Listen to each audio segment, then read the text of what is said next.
স্বরাষ্ট্রমন্ত্রী তাকে বক্তব্য রাখার জন্য আহ্বান করছি।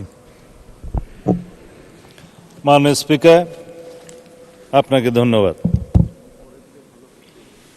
আজকের এই মহান জাতীয় সংসদের দাঁড়িয়ে আমার প্রায়ই মনে পড়ছে এই সংসদ গঠিত হওয়ার পরে যিনি সবচাইতে বেশি খুশি হতে পারতেন তিনি দেশনেত্রী বেগম খালেদা জিয়া। তিনি আজকে আমাদের মধ্যে নেই। দীর্ঘ ৪৫ বছরও বেশি আমি দেশনেত্রী বেগম খালেদা জিয়ার সহকর্মী হিসাবে, কখনো কর্মচারী হিসাবে, কখনো সংসদ সদস্য হিসাবে, কখনো মন্ত্রী হিসাবে, কখনো দলের নেতা হিসাবে তার ছায়াতলে ছিলাম, স্নেহের ছায়াতলে ছিলাম, নেতৃত্বে ছিলাম। অনেক আন্দোলন, অনেক সংগ্রাম, অনেক ত্যাগ তিতিক্ষা, কিন্তু তার সাথে পৃথিবীর কোনো ত্যাগের কোনো তুলনা করা যায় না। তিনি একসময় সামরিক স্বৈরাচার বিরোধী আন্দোলনে নেতৃত্ব দিতে দিতে গণতন্ত্রকে অবমুক্ত করেছিলেন, সামরিক স্বৈরাচারকে হটিয়েছিলেন, খেতাব পেয়েছিলেন দেশনেত্রী। তখন আপসহীন নেত্রী হিসেবে তিনি খেতাব পেয়েছিলেন। তারপরে গণতন্ত্রের যে যাত্রা 1991 সালে শুরু হলো, সংসদীয় গণতন্ত্রের যাত্রা শুরু করলেন।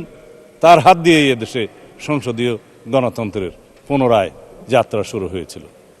তার হাত ধরেই এদেশে তত্ত্বাবধায়ক সরকার পদ্ধতি চালু হয়েছিল এবং তার হাত ধরেই বাংলাদেশে গণতন্ত্র এবং নারী শিক্ষার অগ্রগতি হয়েছিল অভূতপূর্ব। 2001 সালে তিনি যখন আবার প্রধানমন্ত্রী নির্বাচিত হলেন, আজকে আপনারা অনেকেই এই শোক প্রস্তাবে বলেছেন 3 বারের প্রধানমন্ত্রী।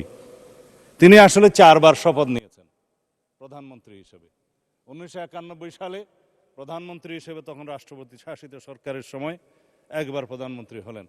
তারপরে সংসদীয় পদ্ধতির সরকার ব্যবস্থা চালুর পরে তিনি আবার শপথ গ্রহণ করলেন, 2য়-বার প্রধানমন্ত্রী হলেন। 3য়-বার প্রধানমন্ত্রী হলেন 2001 সালে এবং 1996 সালে 6ষ্ঠ জাতীয় সংসদে তিনি প্রধানমন্ত্রী নির্বাচিত হলেন। এই 3 বার, 4র্থবার 2001 সনে প্রধানমন্ত্রী নির্বাচিত হলেন। তিনি অপরাজিতা। বাংলাদেশের রাজনীতিতে এরকম আর কোনো নজির নাই, উপমহাদেশে আছে কিনা জানি না। যতবারই, যত আসনেই তিনি নির্বাচন করেছেন, ততবারই তত আসনে তিনি নির্বাচিত হয়েছেন। তিনি আপসহীন দেশনেত্রী হিসেবে খেতাব পেয়েছেন।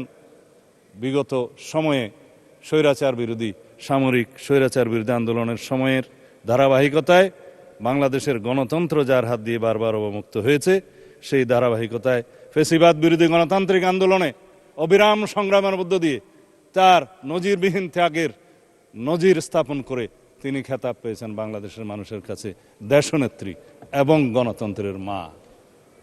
আজকে সেই গণতন্ত্রের মা আমাদের মধ্যে নেই।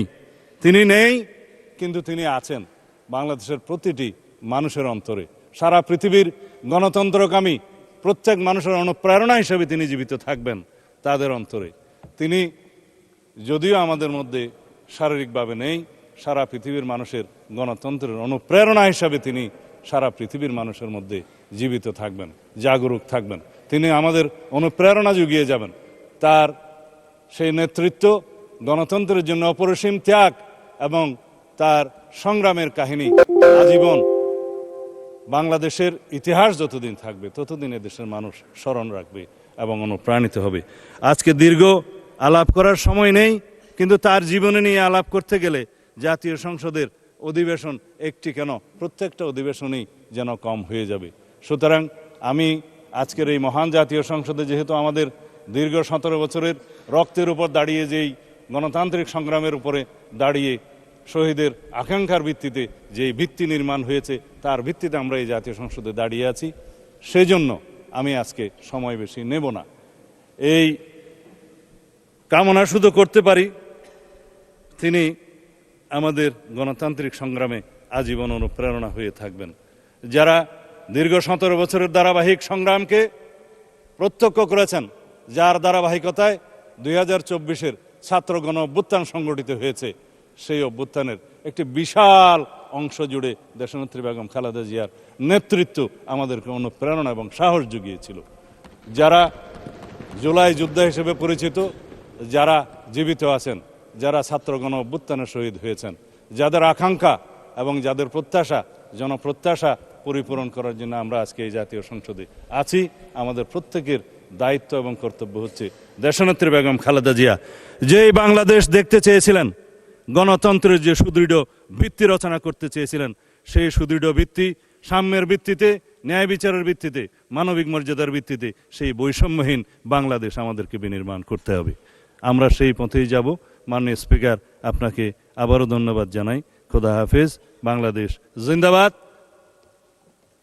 জুলাইয়ের শহীদদের প্রতি স্মরণ করতে আমি ভুলে গিয়েছিলাম, ৭১-এর শহীদদের প্রতি স্মরণ করতে ভুলে গিয়েছিলাম। আমি ক্ষমা প্রার্থনা করছি। আজকে আমরা শহীদের রক্তের উপর দাঁড়িয়ে যেহেতু এই সংসদে দাঁড়িয়ে আছি, সেই জন্য আমাদের সকল শহীদদের প্রতি আমাদের বিনম্র শ্রদ্ধা থাকবে। ধন্যবাদ।